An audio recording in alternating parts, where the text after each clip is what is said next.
अस्सलाम वालेकुम नाज़रीन, प्रोग्राम बिहाइंड द न्यूज़ सां मां आहियां जो मेज़बान नईम सूरो। प्रोग्राम में अॼु ॻाल्हि कंदासीं जेका 28वीं तरमीम जो शोशो मार्केट में हले पियो। सियासी पार्टियूं सरगर्म लॻियूं पियूं आहिनि। हिन खां सवाइ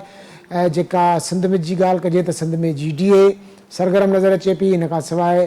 मर्कज़ में ॾिठो वञे त मर्कज़ जो सियासतदान आहे, हिकिड़ो वॾो रिज़ल्ट सियासतदान आहे मौलाना फज़ल रहमान। उहो बि असांखे हिन वक़्तु सरगर्म लॻे थो, छाकाणि त मौलाना फज़ल रहमान लाइ इहो मशहूरु आहे त जॾहिं का तब्दीली का उथल पुथल थींदी आहे तॾहिं हू हिकिड़ो चालाक ऐं हिकिड़ो सम्झू ऐं ज़हीन सियासतदान आहे, तॾहिं हू पंहिंजूं जेके आहिनि तवानायूं ज़ाया कंदो आहे। ऐं उनखां पोइ जेका 28वीं तरमीम जूं ॻाल्हियूं हलनि पियूं, जेतोणीकि अञा ताईं 28वीं तरमीम जेको मुसविदो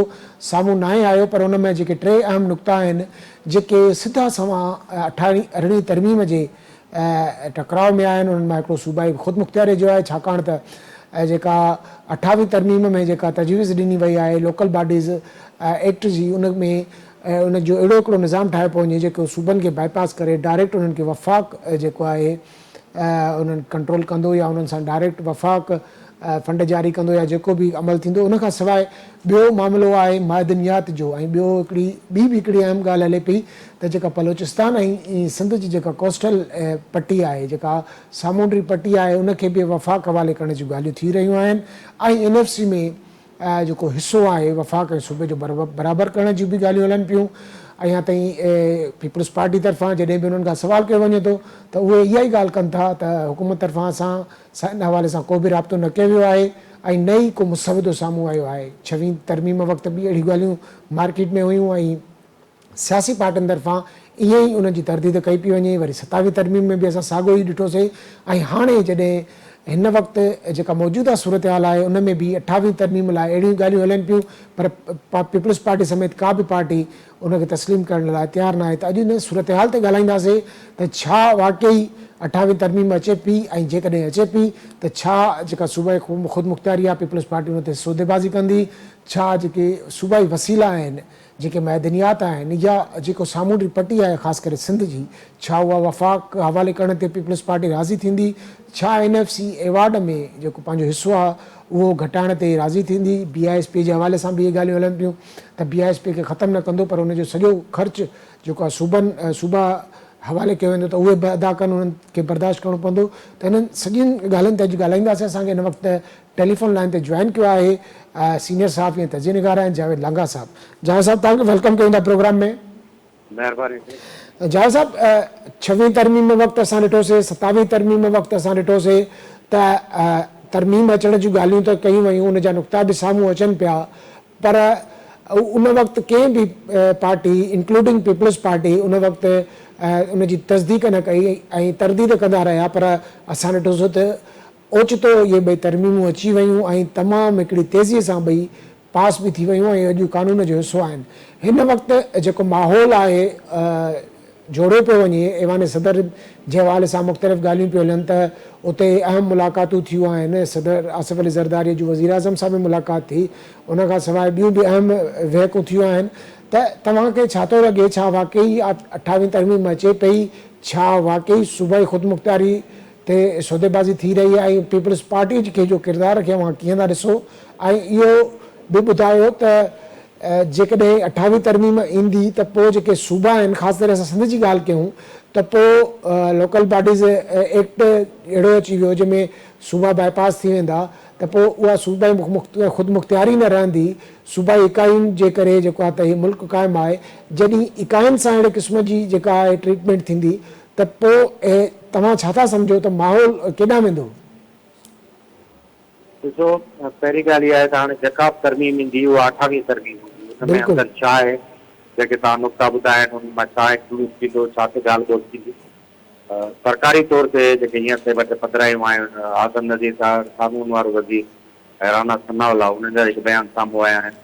उन्हनि में उन मञियो आहे त 28वीं तरमीम जेका आहे उनते डिस्कशन जारी आहे, पर अञा ताईं को मुसवदो फाइनलाइज़ न थियो आहे। ऐं ईअं ई पीपल्स पार्टी चयो आहे त उन्हनि जे साम्हूं जेको आहे बाज़ टेबल ते का बि ॻाल्हि न आहे। पर असां 6वीं तरमीम खां ॿुधंदा पिया अचूं त NFC एवॉर्ड ऐं 18वीं तरमीम जा जेके सूबाई मुख़्तियारी जा माली मामला आहिनि या नुस्ख़ा आहिनि या कुझु खाता आहिनि, उन में रदो बदल लाइ कानून साज़ी कई पई वञे। पर इन ॿिन्ही तरमीमुनि में उहो न थियो ऐं जेके तरमीमूं थियूं उन्हनि जो अहिड़ी तरमीम सां को तालुक नाहे। ख्वाहिश मौजूदु आहे वफ़ाक़ में बुज़ुर्ग पघार गुज़रियूं जेके मरकज़ियत चाहिनि थियूं या जंहिंजो इहो लाॻे थो केस आहे त वफ़ाक़ कमज़ोर थियो आहे माशी तौरु, इहा पुराणी डॉक्टराइन आहे, बाजवा डॉक्टराइन खां इहो चवंदा ऐं घबराईंदा था अचनि पिया त वफ़ाक़ कमज़ोर थी वियो आहे, सूबा एम्पावर थी विया आहे ऐं वफ़ाक़ मोहताज थियो आहे हुनजा ख़र्च वग़ैरह, ख़ासि करे जेका जंग हुई गुज़िरियल हिंदुस्तान सां उनखां पोइ शदमत सां इहो चयो वियो त मुल्क जी जेका सूरत हाल आहे उन में पैसा वफ़ाक़ वटि कोन्हनि खे ऐं अहिड़ी जेका जंगी एमरजेंसी आहे अहिड़ी सूरत हाल में वफ़ाक़ जेको आहे मोहताज थी पियो आहे। पर हैविंग सेड दैट उनजे बावजूदि जेको इहो मामिलो आहे उहो हेॾो सवलो कोन्हे को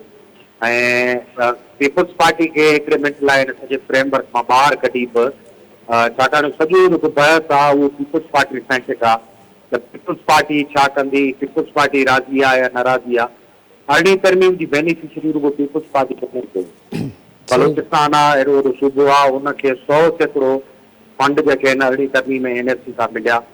KP खे उन्हनि खे नालो मिलियो, शनाख्त मिली, उन्हनि जा जेके फंड आहिनि फोरफोल्ड वधी विया। ईअं ई जेके सूबनि जो पब्लिक सेक्टर डेवलपमेंट प्रोग्राम आहे जेको असेंबलियूं ऐं सूबाई हुकूमतूं एम्पावर थियूं उहे NSC अरिड़हीं तरमीम जे करे थियूं। उन वटि तमामु घणा जजा फंड आहिनि ऐं तमामु सूबनि में करप्शन जूं माली बेज़ाब्तनि जूं जेकी ॻाल्हियूं इन करे आहिनि त सूबनि में पैसा आहिनि ऐं उहे हुकूमतूं कनि डेवलपमेंट ते ॿियनि स्कीमुनि ते त तव्हां इहे पैसा ॾेई उहे जॾहिं वापसि कंदव त रुगो पीपल्स पार्टी जो मामिलो किथां थो रहे। तव्हांखे KP के सां बि डील करणो पवंदो, तव्हांखे बलूचिस्तान सां डील करणो पवंदो ऐं ख़ुदि पंजाब मां जेके आवाज़ अचनि था पिया वीलागर जा या जेके स्पोक्स पर्सन हूंदा आहिनि उनजा आवाज़ अचनि था, ख़ुदि पंजाब बि हिन ते मामले ते राज़ी कोन्हे। छाकाणि हाणे बि जेका विरासत आहे उन में जेकी यार्ड स्टिक आहिनि या मयार आहिनि उन में सभ खां वॾो जेको यार्ड स्टिक आहे NSC जो विरासत जो उहो पॉपुलेशन आहे। पॉपुलेशन वाइज़ पंजाब सभ खां वॾो सूबो आहे, माना सभ खां वॾो बेनिफिशरी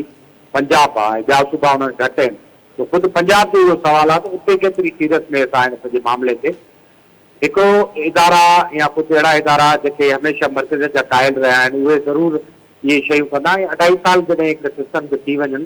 त उते अहिड़ी गोसिप जेका आहे हुकूमतूं बदिलाइण जी, उहिदा बदिलाइण जी, सूबाई हुकुम जी तब्दील करण जी ऐं उते स्थापति करण जी हूंदियूं आहिनि ऐं प्रेशर स्टेटस बि हूंदा आहिनि। हाणे अचूं था तव्हांजे बुनियादी सुवाल ते त पीपल्स पार्टी आख़िर इहो सभु कुझु पंहिंजी जेका लॉन्चिंग पैड आहे, पंहिंजो ग्राउंड जेको सॼी सालनि खां क्रिकेट खणंदी छॾंदी अचे अरिड़हीं तरमीम ऐं नओं NSC बाद उन सभिनी ते गिव अप करे मुकमल अरिड़हीं तरमीम खे अंडू करे 28वीं तरमीम पास कराए पीपल्स पार्टी खे छा मिलंदो। जेकॾहिं अज्यूम बि कयूं असां त 2.5 सालनि जी वज़ारत मां जेके बाक़ी मुदो बचियो आहे त पीपल्स पार्टी कमज़ोर सीटुनि ते बिलाल भुट्टो ज़रदारी खे वज़ीर आज़म करे कहिड़ा तुरा ऐं कहिड़ा फटका ॿधंदी उहो छा हासिलु करे सघंदी सिस्टम में, जिते हिकिड़ी मेजर पार्टी मुस्लिम लीग नवाज़ जेका आहे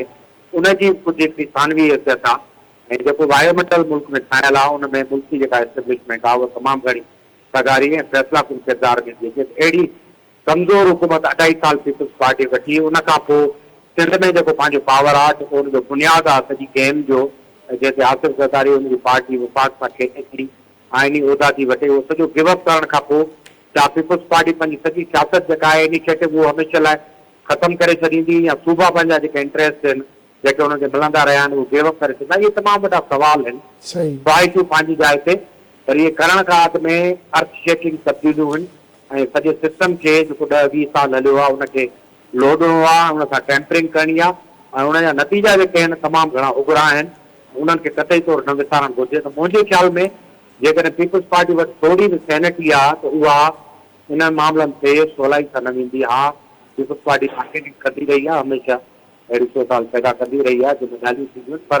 इहो करणु ई एॾो सवलाई सां करणु ऐं रिसोर्सिस ॾेई छॾणु, अख़्तियार ॾेई छॾणु, मिनरल्स जा ॿियनि मामलनि जा सामूंडी पटियूं ॾेई छॾणु, अहिड़ी सूरत हाल में जॾहिं बलोचिस्तान बि हिकिड़ो डीस्टेबलाइज़ जेको सूबो आहे, KP में अनरेस्ट आहे, उते तमामु घणियूं जेके अहिड़ियूं आवाज़ वाइसिस आहिनि ऐं सिंध खे बि उन राय ते लॻाए छॾणु, इहो बि ख़्याल में कंहिं बि तरीक़े सां को वाइस डिसीजन न हूंदो ऐं मुस्लिम लीग जो हुनजा कॉन्सिक्वेंसिस नतीजा जेके आहिनि उहे चङी तरह सम्झे थी। थोरे जो अंडर प्रेशर बि आहे ऐं हुनजी ख़्वाहिश बि आहे त उहो जेका कंहिंजी इहा ख़्वाहिश पूरी करे। अच्छा, जावेद साहब, तव्हां चयो त सभ खां वॾो बेनिफिशरी पंजाब आहे ऐं जेकॾहिं असां ॾिठो आहे त सभ खां वधीक जॾहिं माज़ी में बि असां मुख़्तलिफ़ शयूं अहिड़ियूं थियूं आहिनि जंहिंजी सूबाई ख़ुदि मुख़्तियारी ते ॻाल्हियूं आयूं आहिनि त उन में सिर्फ़ु हिकिड़ो वाहिद सिंध सूबो आहे जेको उहो पंहिंजे हक़नि जी ॻाल्हि कंदो आहे, उतां जो आवाम हुजे या थोरो घणो पीपल्स पार्टी पंहिंजी सियासत बचाइण लाइ उहा आवाज़ु उथारींदी आहे, पर पंजाब मां कॾहिं बि असांखे को अहिड़ो मज़बूत आवाज़ु नाहे आयो त हिन दफ़े जेकॾहिं ॿियनि शयुनि खे छॾियो ई त रुॻो जेका NFC वारो जेको शेयर आहे उहो ई घटिजी वञे त सभ खां घटि शेयर त वरी बि पंजाब जो थींदो, त छा सबबु आहे जो पंजाब में अहिड़े क़िस्म जो को आवाज़ु न आहे? उनजो सबबु आदेश आहे, तव्हां सम्झो न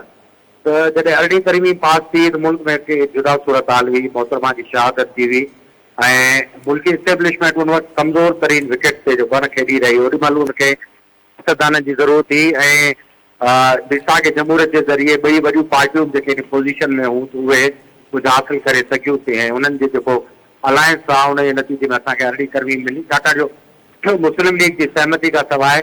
ऐं जेके सब पार्टियूं आहिनि बलोचिस्तान जूं, KP जूं, ANC, इन्हनि सभिनी खां सवाइ उहो मुमकिन ई कोन हो त इहा तरमीम पास थिए हा। उन ज़मान मकान में इहो थियो। पंजाब में इहा छो न आहे, इहो सुवाल हिकिड़ो अचरज में विझण जो आहे पर तमामु सादो बि आहे। सियासी जेको पाकिस्तान जो वायुमंडल आहे उन में पंजाब ऐं वफ़ाक हिकु ॿिए लाइ लाज़िम ऐं मलज़ूम सम्झा था वञनि। मूं अॻु में बि अहिड़े ई तव्हां जहिड़े प्लेटफॉर्म ते जॾहिं हिन ते ॻाल्हायो त मुंहिंजी टेक इहा हुई तो पंजाब में इन करे रिज़ाइनमेंट न आहे जो फेडरल ब्यूरोक्रेसी जेका आहे उनजी हिकिड़ी वाज़े सिर्फ़ जेका 90% जो तालुक़ु पंजाब सां आहे, जेका वफ़ाक खे हलाए थी, फ़ैसिला थी करे। गॾोगॾु जेका मिलिट्री ब्यूरोक्रेसी आहे असांजी उनजो हिकिड़ो वॾो जेको नंबर आहे, स्वीपिंग नंबर आहे, उहो पंजाब मां ड्राइव थो थिए। इन करे जेकॾहिं फ़ैसिला वफ़ाक वटि था अचनि त अल्टीमेटली उन में पंजाब जे इंट्रस्ट जो हमेशह अॻु में बि इनपुट रहियो आहे। अरड़ी तरमीम खां अॻु में बि पंजाब जी तरक़ी, उते फेडरल फंडनि मां जेका डेवलपमेंट आहे, हाणे तव्हां जेको 1000 अरब आहिनि उन्हनि जो हिकिड़ो वॾो लाइन शेयर आहे, उहो हिन दफ़े बि पंजाब ते ख़र्च थियो आहे। वॾा मोटरवेज़, वॾा प्रोजेक्ट, पंजाब ॿिन्ही सूरतनि में हिन जो बेनिफिशरी आहे। जेकॾहिं NFC ऐं अरड़ी तरमीम आहे तॾहिं बि उहे बेनिफिशरी आहिनि ऐं जेकॾहिं वफ़ाक खे इख़्तियार था मिलनि त उते बि संदन ब्यूरोक्रेसी वेठी आहे ऐं पाकिस्तान जो जेको जमहूरी पार्लियामेंट सिस्टम आहे उन में आबादी जे लिहाज़ खां जेके वधि में वधि सीटूं अचणियूं आहिनि उहे पंजाब मां अचणियूं आहिनि। ज़ाहिर आहे पंजाब जी मेजॉरिटी पार्टी खां सवाइ का हुकूमत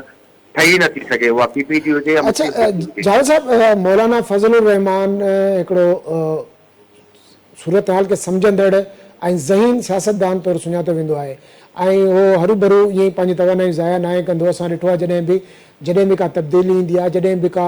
डिसाइसिव फेज़ ईंदो आहे मुल्क जो या कंहिं बि शइ जो, त पोइ उन वक़्तु सरगर्म थींदो आहे। हिन वक़्तु असांखे मौलाना फज़लुर रहमान बि सरगर्म नज़र अचे पियो। ॿियो सिंध में GDA तमामु घणी सरगर्म नज़र अचे पई। असां नॉर्मली हूअं ॾिसंदा आहियूं जॾहिं इलेक्शन वेझो ईंदी आहे त अहिड़े क़िस्म जा इतिहाद ठहंदा आहिनि पीपल्स पार्टी ख़िलाफ़, या वरी जेको आहे त उन खां सवाइ जेको आहे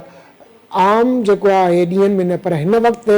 छाकाणि त का इलेक्शन बि न आहे पर हिन वक़्तु GDA असांखे इलाही सरगर्म नज़र पई अचे। त छा इहो सिर्फ़ु पीपल्स पार्टी ते प्रेशर वधाइण लाइ आहे या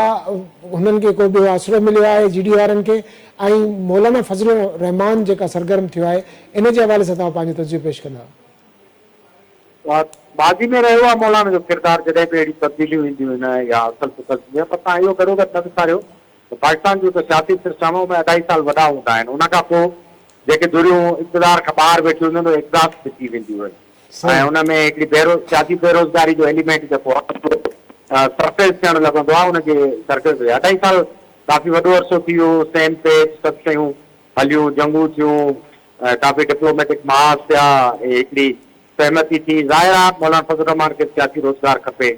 GDA खे सियासी रोज़गार खपे, पर असुल में इहो आहे त मुल्क में जेके मसइला आहिनि ऐं जेका पोलराइज़ेशन आहे उन में छा मौलाना फज़लुर रहमान ऐं GDA जहिड़ा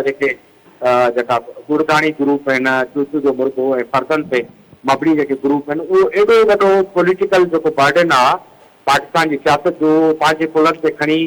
सिंध जहिड़ो हिकिड़ो वॾो सूबो जेको आहे उनखे तमामु घणा सेंटीमेंट्स आहिनि, ॿाहिरियूं आहिनि, तहरीकूं आहिनि, उन्हनि खे एड्रेस करे हलाए सघनि था। इहा सभिनी खे ख़बर आहे इहो सॼा आर्ज़ी मामला आहिनि। पीपल्स पार्टी 15 साल इक़्तिदार में रही आहे, उनजे ख़िलाफ़ सेंटीमेंट आहे, एंटी इनकम्बेंसी फैक्टर जो हिकिड़ो साइकोलॉजिकल हूंदो आहे, उनजे ख़िलाफ़ माण्हू जेके तमामु घणो ॻाल्हाइनि था, कनि था, पर पॉलिटिकल रियलिज़म जेको इहो आहे कि नंढड़ा नंढा ग्रुप पाकिस्तान जी मौजूदा सियासी सूरत हाल में नथा मामला हलाए सघनि। बलूचिस्तान जो केस तव्हांजे साम्हूं आहे, हिते अनपॉपुलर जेके हुकूमतूं आयूं आहिनि उन्हनि मसइलनि खे वधीक जनम ॾिनो आहे, मसइला मल्टीप्लाए थिया आहिनि, वधिया आहिनि। ऐं इहे तजुर्बा करे सिंध जहिड़ो जेको हिसाब सूबो आहे जिते फ़िलहाल जेको वक़्ती तौरु हिकिड़ो असांखे सुकून ऐं रेस्ट ऐं जेको आहे नॉर्मलसी नज़र थी अचे, उते जेकॾहिं एॾी वॾी टेम्परेचर बि हिकिड़ी वॾी पार्टी खे जेकॾहिं उहा सहमत नथी थिए, उनजे ख़िलाफ़ नेब केस ऐं जेलनि जो मामिलो थो करे, त ज़ाहिर आहे उहो सॼो माठमीट में थींदो हुयो, उते का बि उथल पुथल न थींदी। त मुंहिंजे ख़्याल में इहो अनवाइज़ हूंदो हुयो सोचणु त सिंध जेका आहे उहा कंहिं बि तरीक़े सां रिएक्ट न कंदी ऐं सिंध खे घटि में घटि 18 तरमीम वारे मामले ते पीपुल्स पार्टी वारे लेंस खां सोचणु न घुरिजे। इहो सिंध जे वफ़ाक़ में जेको मफ़ाद आहे फाइनेंशियल या आइनी ऐं कानूनी मफ़ाद आहे, तो सिंध जे अवाम नास ऐं एकरास बोर्ड सभिनी जो इंट्रस्ट आहे, GDA जो, JUI जो, सभई उहे कोपरस पार्टियूं जेके वफ़ाक़ी पॉलिटिक्स थियूं कनि, इहो त सॼी सिंध जो इंट्रस्ट आहे। पीपुल्स पार्टी त उनजी बेनिफिशरी आहे छाकाणि जो इक़्तिदार में रही आहे। सिंध इहो 18 तरमीम जी बेनिफिशरी त सिंध सूबो आहे, हुन में PP बि अची वई, सभु अची विया। इहो सॼो इनिशिएटिव जॾहिं सिंध खां खसिबो माशी या इंतिज़ामी अख़्तियारनि जो, उनजी मुतासिर रुगो पीपुल्स पार्टी अल्टीमेटली थियो हूंदी, उन सां सॼी सिंध मुतासिर थियणु घुरिजे। अच्छा, बिल्कुलु मुंहिंजो आख़िरी अवां सवाल जावेद, त जीअं तव्हां चओ था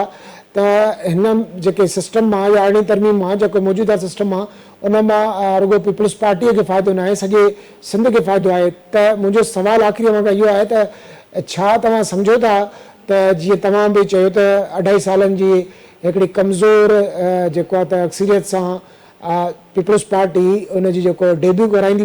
बिलावल जो वज़ीर आज़म तौरु ऐं इन्हनि सभिनी उन्हनि ते सौदेबाज़ी कंदे, ऐं हिते रुगो मसइलो पीपुल्स पार्टी जो न आहे, छाकाणि त ॻाल्हियूं सूबाई ख़ुदि मुख़्तियारी जूं बि हलनि थियूं। उनखां सवाइ असां ॻाल्हि कयूं त NFC अवार्ड जे हिसे जी बि ॻाल्हि हले थी, ऐं कोस्टल जेका असांजी स्ट्रिप आहे पट्टी सॼी उनजी बि ॻाल्हि हले थी, इन खां सवाइ पाणीअ जी बि ॻाल्हि हले थी त वफ़ाक़ उन में जेको आहे ख़ुदि मुख़्तियार हूंदो, कॾहिं बि केतिरो बि पाणी खणी सघंदो। त अहिड़ा हसास मामला जॾहिं सिंध जो माण्हू अॻु ई पाणीअ वारे मामले ते ऐं 18 तरमीम वारे मामले ते हसास आहे, त छा अहिड़ा फ़ैसिला पीपुल्स पार्टी करे सघंदी, ऐं जे कंदी त हुनजो रद्देमल तव्हांखे कहिड़ो नज़र अचे थो? फ्रेमवर्क मां पीपुल्स पार्टी खे विसारे छॾियो आहे, करे बि थी। तव्हां वफ़ाक़ जो सॼो स्ट्रक्चर ऐं ढांचो ॾिसो जिते ॿ सूबा डिस्टर्ब आहिनि ऐं उते इहा सूबाई मुख़्तियारी 18 तरमीम में कमु नथी करे, भली मीडिया ऐं मामलनि में ब्लैकआउट हुजे, पर हिकिड़ी हक़ीक़त आहे त असांजा ॿ सूबा बलूचिस्तान ऐं KP तमामु घणा मुतासिर आहिनि। इन बेनिफिट्स जे बावजूदि, इन 18 तरमीम जे बावजूदि, इन्हनि पैसनि जे बावजूदि उते अनरेस्ट आहे, उहे स्पेसिफाई न आहिनि। निस्बतन 2 सूबा जेके आहिनि उहे हींअर रिलैक्स आहिनि, स्पेसिफाई आहिनि, त हिकिड़ो पॉलिटिकल ऑर्डर निस्बतन भली करप्ट आहे, जेको बि आहे अख़्तमार कोन्हे, पर उहो हले थो पियो। चवणु सॼे सिस्टम खे ड्राइण जी हिकिड़ी सुसाइडल जेका मूव आहे उहा कहिड़ा नतीजा ॾींदी वफ़ाक़ जे हिन सॼे स्ट्रक्चर में। उनखे तेसि ताईं ज़ोर ज़बरदस्ती, डंडे जो ज़ोर ते, इंजीनियरिंग ऐं कॉस्मेटिक जेके सर्जरी आहिनि उन सां केतिरो हलाए सघिबो। सवाल इहो आहे जेको सियासी सवाल आहे, अकुल जो सवाल आहे, इहो पीपुल्स पार्टी जो ऐं इहे तरमीमनि जो सवाल कोन्हे को, इहे वफ़ाक़ जे ख़ुदि वजूद जो ऐं उनखे इंटैक्ट रखण जो ऐं इन निज़ाम खे हलाइण ऐं सेक्रेटरी तौर ते हलाइण जो सवाल आहे। मुंहिंजे ख़्याल में जेको तब्दीलियूं कंदड़ आहिनि इहो उन्हनि जे अॻियां हुजणु घुरिजे ऐं उन्हनि वटि ज़रूरु हिननि जी इंसाइट हूंदी। जॾहिं असां ई तव्हां हिन खे ॻाल्हायूं था, जेके तब्दीलियूं आणींदड़ माण्हू आहिनि उन्हनि वटि इहे सवाल हूंदा आहिनि, जो जवाब बि ज़रूरु सही। वॾी महिरबानी जावेद लांघा साहब। नाज़रीन, जावेद लांघा जो ॻाल्हियूं ॿुधियूं त हे जेको मामिलो आहे रुगो 18 तरमीम जो न आहे, पर सिंध जी ऐं सूबाई ख़ुदि मुख़्तियारी जो आहे। इन खां सवाइ पाणीअ जा मामला आहिनि, सामूंडी पट्टी जा मामला आहिनि, त इहो सिर्फ़ु पीपुल्स पार्टी न आहे, इन मां सभु धुरियूं जेके आहिनि उहे जेके इन बेनिफिशरी बि आहिनि। ऐं उन में जेकॾहिं सूबाई ख़ुदि मुख़्तियारी आहे त रुगो पीपुल्स पार्टी खे उनजो फ़ाइदो न आहे, हिन सॼे सूबे जे अवाम खे फ़ाइदो आहे। त अहिड़े क़िस्म जो डिसीजन वठणु या अहिड़े क़िस्म जूं कोशिशूं करण कंदड़ जेके सगारियूं धुरियूं आहिनि या जेके असुलु फ़ैसिला कंदड़ आहिनि उन्हनि खे बि इहो सोचणो पवंदो। जॾहिं त असां सोचूं था त उहे बि ज़रूरु हिन ॻाल्हि खे सोचींदा हूंदा ऐं उन्हनि खे बि सूरत हाल जो इदराक हूंदो। हिते वक़्तु आहे शॉर्ट कमर्शियल ब्रेक जो, मिलूं था ब्रेक खां पोइ।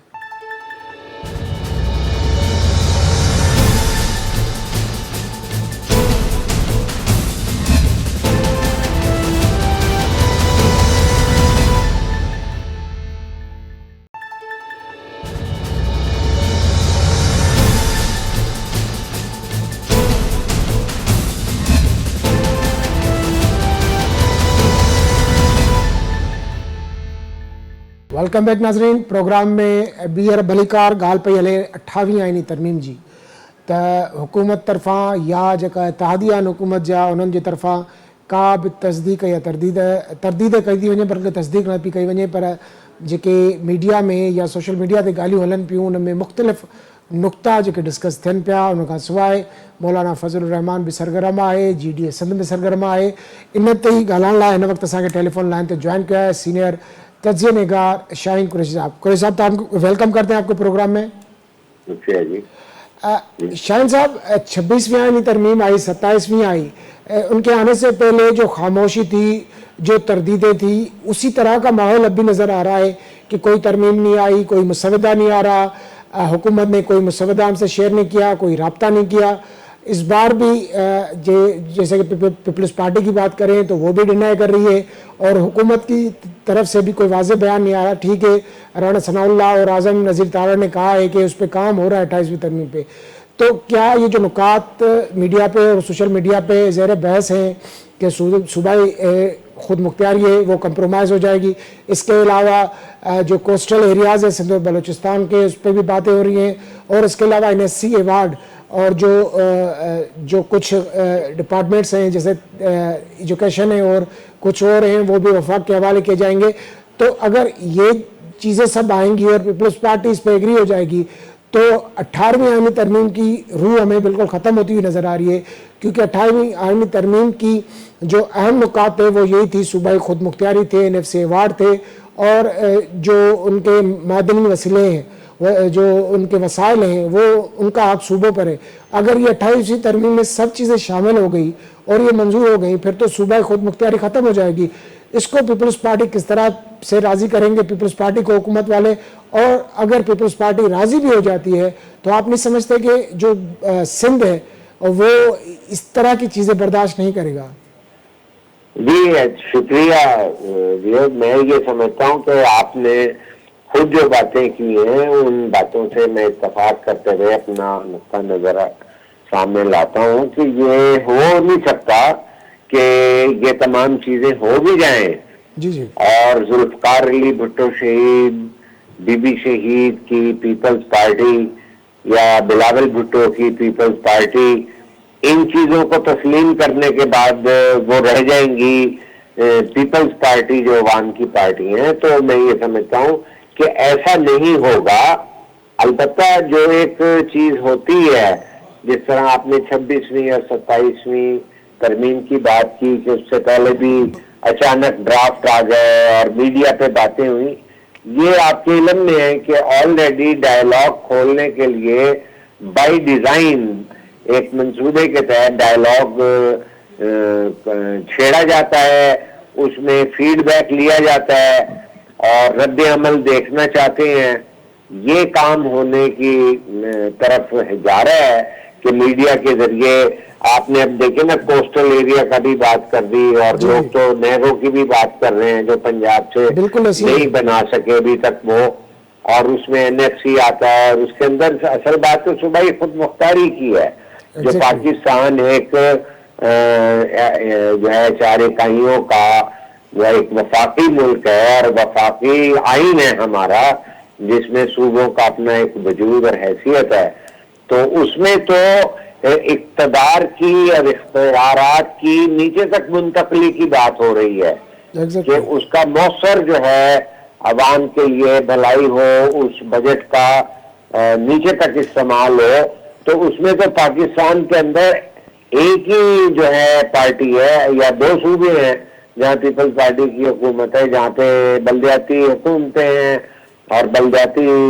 जैसा उसे आप लंगड़ा कह दें, लूला कह दें, भाई कानून के तहत इलेक्शन हुए और वहां पे हैं। लेकिन ये जिन सूबों के अंदर ना बलदियाती इंतखाबात हो रहे हैं ना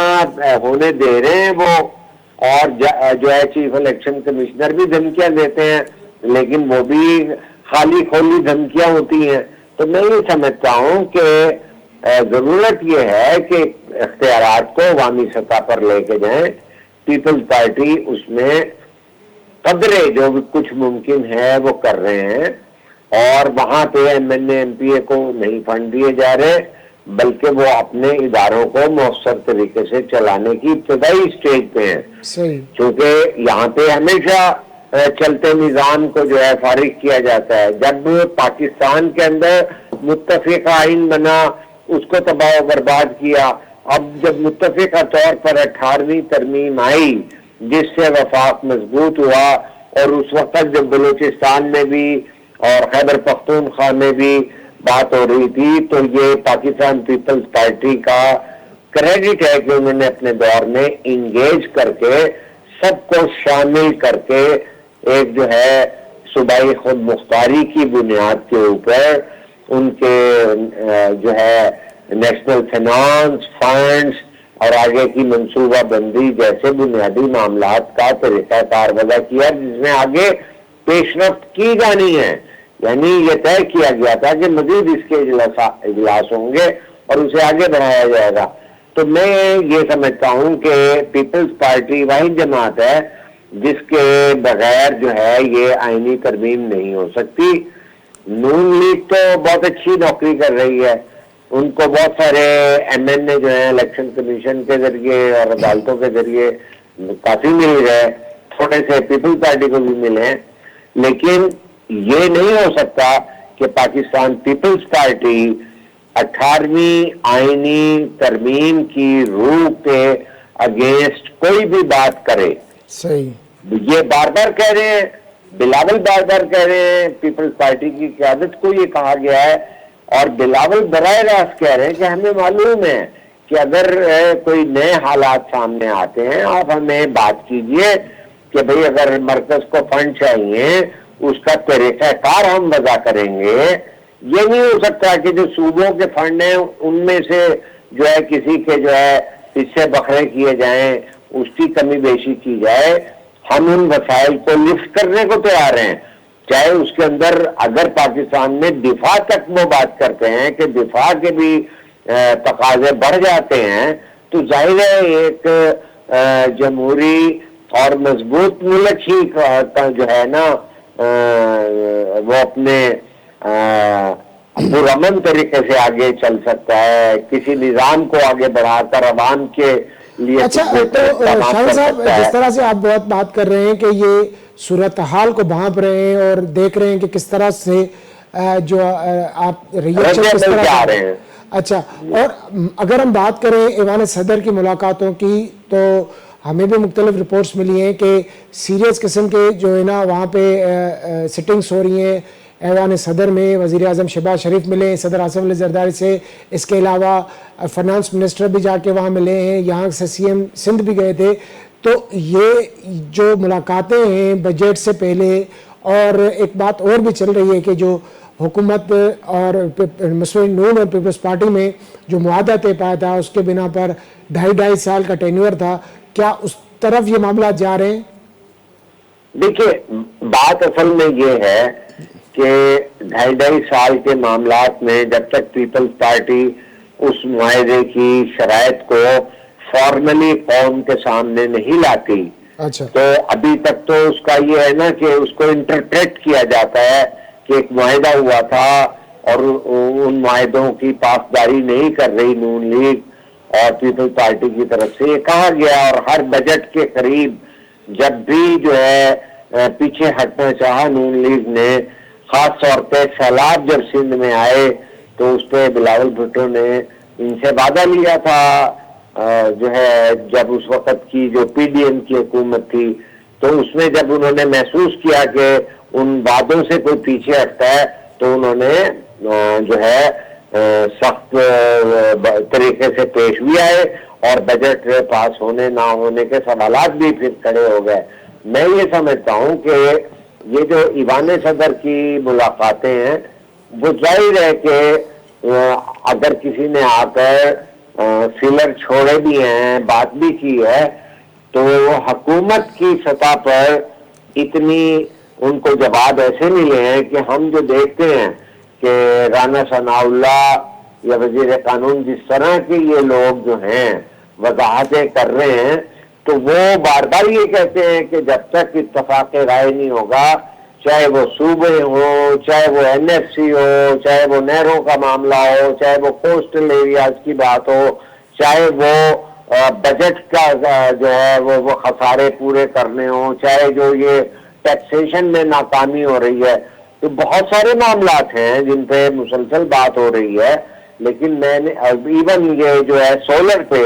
بہت زیادہ اعتراضات ہیں کہ آپ کس پالیسی کو لے کے جا رہے ہیں. عوام کے لیے کچھ تو کیجئے. انرجی کرائسس میں ہی ان کی تنخواہ ختم ہو جاتی ہے. تو پیپلز پارٹی ان چیزوں کو بھی لے کے چل رہی ہے، ساتھ ساتھ یہ بھی اپنے رہنماؤں کے ذریعے عوام کو بتا رہی ہیں. جس طرح یہ تھی اپنا عطا مری جو ہیں محترمہ، انہوں نے بتایا کہ بھئی ہم یہ سمجھتے ہیں کہ جو پاکستان کو چیلنجز درپیش ہیں اقتصادی طور پر، جو IMF کی سخت شرائط ہیں، جو اس وقت جنگی حالات ہیں، اور جو انڈیا کی طرف سے جنگی جنون کی باتیں کی جا رہی ہیں، مطلب یہ تمام ایک معاملات سخت بجٹ کی طرف جا رہے ہیں معاملات، ایک سخت بجٹ آئے گا. ہاں بجٹ پہ آئے گا. لیکن میں یہ سمجھتا ہوں کہ دیکھیے یہ جمہوریت کا طریقہ ہے کہ اگر نون لیگ جو ہے جس طرح اپنی کانسٹیچوئنسی ہے ان کی تاجروں کی، ان کی شناخت یہی ہے کہ تاجروں کا ووٹ لے کر وہ چلے تھے. تو جب پاکستان میں ٹیکسیشن کی بات آتی ہے تو یہ آپ نے PDM کی حکومت میں بھی دیکھا کہ جب مفتاح اسماعیل نے کہا کہ دکانداروں پہ چاہے 100 روپے بھی ٹیکس لگائیں تو اتنے لاکھ دکاندار ہیں، ٹیکس نیٹ کو بڑھایا جائے گا، تو مریم نواز شریف صاحبہ کا وہ ٹویٹ آ گیا، اور جس پہ پھر جو ہے مفتاح اسماعیل نے واپس لیا، اور پھر آپ نے دیکھا کہ اس بجٹ میں وہاں دکانداروں پہ ٹیکس نہیں لگا، جبکہ ایک چوکیدار ہو یا مالی ہو سرکاری یا چپڑاسی پرائیویٹ ادارے کا ہو، وہ اس کو تنخواہ جب ملتی ہے جب اس کا ٹیکس کٹ جاتا ہے. صحیح. تو کیا کوئی دکاندار اس قابل بھی نہیں ہے کہ وہ 100 روپیہ سال کا دے دے یا 400 روپے سال کے دے دے؟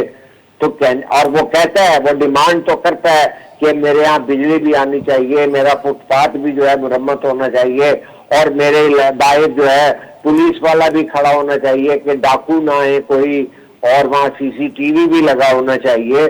لیکن وہ ایک پیسے کا اگر کنٹریبیوٹ نہیں کرے گا تو اس کی ذمہ داری نون لیگ پہ آتی ہے. صحیح. ٹھیک ہے نا. اور دوسرے نمبر پر